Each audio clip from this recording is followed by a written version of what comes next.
Hey everyone, today I'm gonna show you how to enable live translate on your call.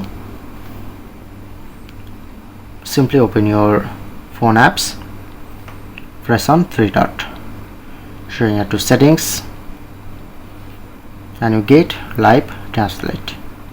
Make sure to turn on.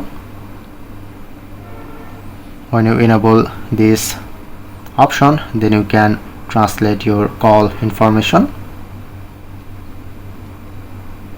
Select to language. You just select any language, like I'm select my mother language.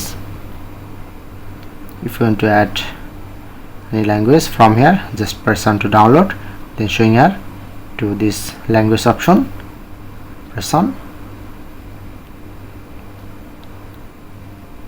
I've successfully changed language and voice. If you want to add your custom voice, press on to add voice. Okay, showing you to mute my voice. If you want to turn on or turn up, like I'm recommend you just turn up, mute my voice.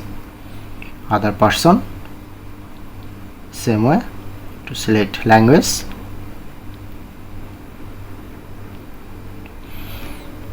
and live translate in other apps.